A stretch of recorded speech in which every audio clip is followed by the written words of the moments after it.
Hello friends, we are going to be drawing a neuron together. So normally we would all do this in class, but since you're not here with me, I wanted to create a video so you could know how to draw it and label all the parts. And then your neuron is, you're going to take a picture of the neuron that you draw and you're going to put it in your digital notebook. So sorry for this weird setup. My phone is sitting on my fridge. So I like to do our drawings where they're less scientific, so they're less intimidating, to show you that even if you don't know how to draw, you can still draw a neuron. So what we're going to do is we are going to draw first the soma, or the body of the neuron, and we're going to attach the dendrites off to the left side. So make sure you're drawing this along with me.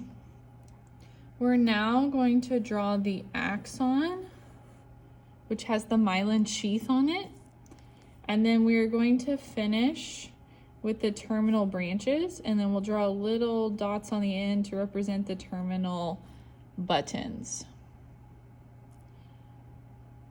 So we know that the axon has little nodes in it, so it almost looks like a sausage, so which is kind of gross, but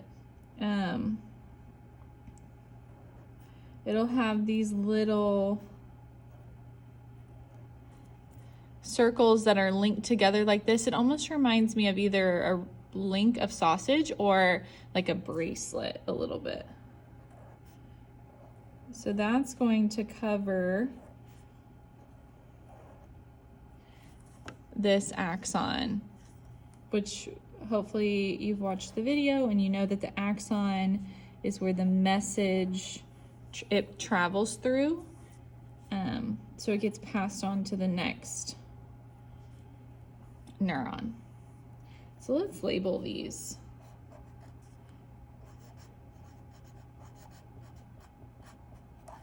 So like I said, on the left side we have our dendrites. They're going to be receiving the messages. In the middle, we have our soma, or like the body of the neuron. Then the long section, this is the axon. Make sure that we know we have our myelin sheath, which we know that that is going to help that message travel faster and more smoothly. And in the middle we have our little nodes. If you want to write out that long name, you're more than welcome to, but most of the time they don't really ask you about that. Then we have our terminal branches. So we know that this is where the message has now gotten to the terminal branches and it's going to be sent out to the next neuron. And then we have our terminal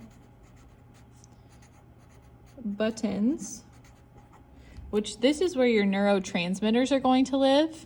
And then when that message gets sent over the synaptic gap, that's where your neurotransmitters help carry that message, because one neuron, there's a little gap before the next neuron. They don't ever touch each other. So let's kind of draw out what resting potential, action potential, and the refractory period, what those look like. So we're going to take a section of the axon and we're going to zoom in. So right here is a little section of the axon, and during resting potential,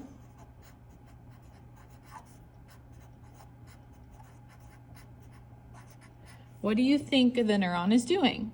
Well, it's resting, right? So what does that look like? That means all the negative ions are on the inside of the axon, and then we have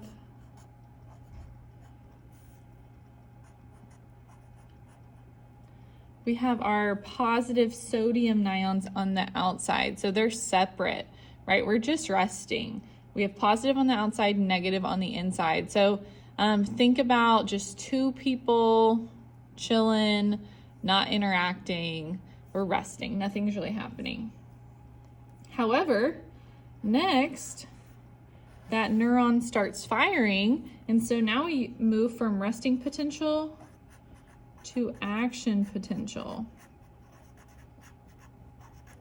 Okay, this is where the neuron is firing, so some stuff is going to have to change. No longer do we have positive on the outside, negative on the inside.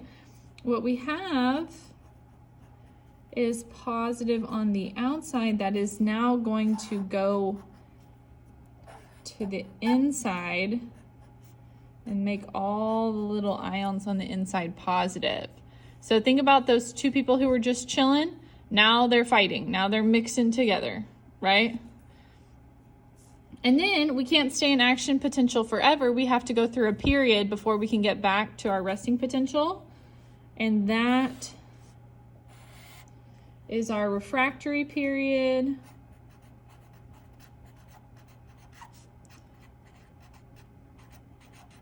Okay, so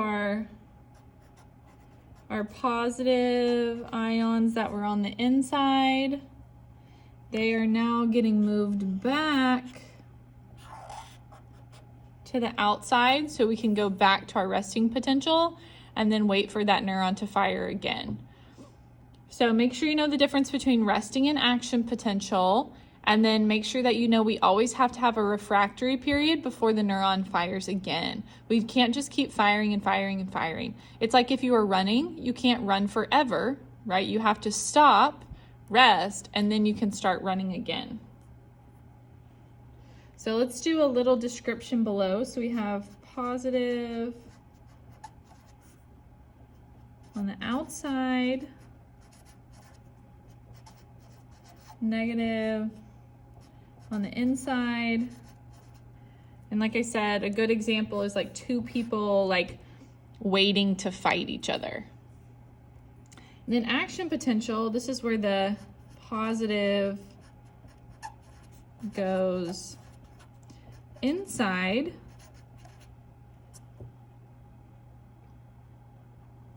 And the neuron is firing here. Stuff is happening, people are fighting, if you want to go with our fighting example. And then our refractory period, the positive sodium goes back outside. This is where we're recharging. Okay, so we have waiting or resting, firing, and then recharging. So this is what your picture should look like. Once you go ahead and draw it and label everything correctly, then you can go ahead and upload this to your digital notebook. Thanks, guys.